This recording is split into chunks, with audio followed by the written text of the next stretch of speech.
पूर्व सांसद आनंद मोहन आज फिर सुर्खियों में हैं। आज गुरुवार है यानी 5 अक्टूबर। बिहार में कई सारे बड़े राजनीतिक घटनाक्रम हुए हैं। भाजपा के राष्ट्रीय अध्यक्ष जेपी नड्डा पटना पहुंचे हैं कैलाशपति मिश्र जी की 100वीं जयंती पर आयोजित कार्यक्रम में भाग लेने। इस बीच इन तमाम खबरों से इतर आनंद मोहन जो पूर्व सांसद हैं वो पहुंच गए थे बिहार के मुख्यमंत्री नीतीश कुमार के आवास, और उस समय से मेन स्ट्रीम मीडिया और डिजिटल मीडिया पर कई तरह की खबरें चलाई जा रही है। लेकिन हमने अपने विश्वस्त सूत्रों से ये जानकारी एकत्रित की कि आखिर आनंद मोहन मुख्यमंत्री के आवास क्यों गए थे। नमस्कार, मेरा नाम अनूप नारायण सिंह है और आप बिहार टॉक के डिजिटल प्लेटफॉर्म को देख रहे हैं। ठाकुर के कुआं वाले बयान के बाद आनंद मोहन को लेकर सोशल मीडिया पर कई सारे यूट्यूबरों और बड़े चैनलों ने तरह तरह की खबरें बनाई थी और उस पर उनके आपत्ति के बाद उन खबरों को हटाना पड़ा था।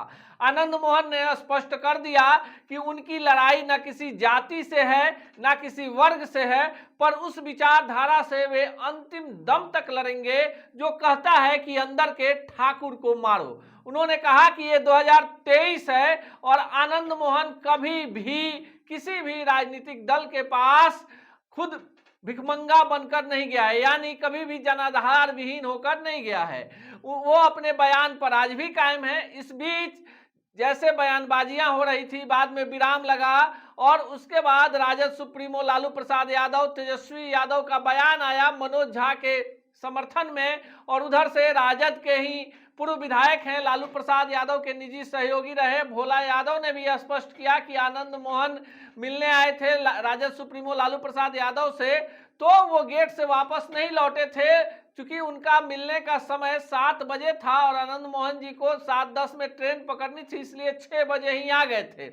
इस कारण से वे वापस चले गए। लेकिन मूल खबर पर लौटते हैं कि आखिर आज आनंद मोहन मुख्यमंत्री आवास में क्यों नजर आए। जो हमारे सूत्र हैं वो बता रहे हैं कि आनंद मोहन जो है पूर्व सांसद हैं, उनकी पत्नी लवली आनंद पूर्व सांसद हैं, बेटे चेतन आनंद राजद के विधायक हैं। मुख्यमंत्री आवास से मिलने के लिए बुलावा आया था और ये बुलावा था बुधवार की दोपहर की।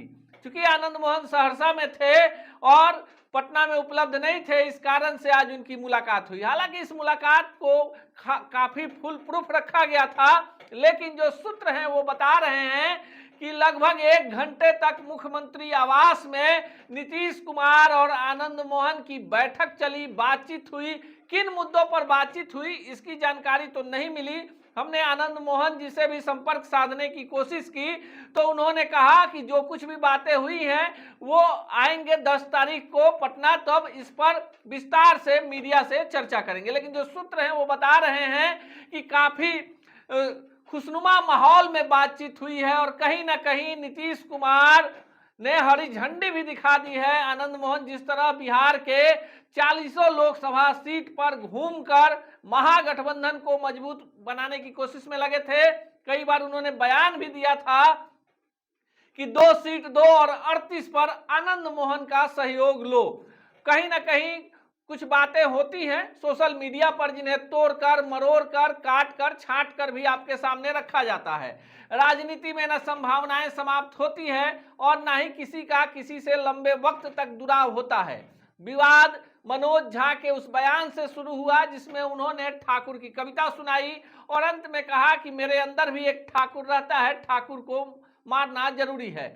आनंद मोहन की आपत्ति उसी ठाकुर शब्द पर आकर अटक गई और उन्होंने कहा कि ठाकुर को ही क्यों मारिएगा।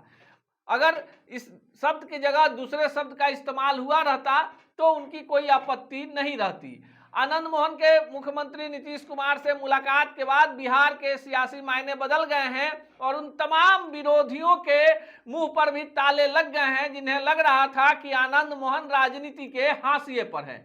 अब यह देखना खास होगा कि आनंद मोहन जिस तेवर के साथ पूरे बिहार में धर्मनिरपेक्षता की बात कर रहे हैं, महागठबंधन की बात कर रहे हैं, महागठबंधन उन पर कितना भरोसा जताता है। पर एक बात तो साफ है कि नीतीश कुमार और आनंद मोहन के इस 1 घंटे की बातचीत के बाद जरूर कोई बड़ा परिणाम सामने देखने को मिलेगा। ऐसे ही खबरों के लिए जुड़े रहिए बिहार टॉक से।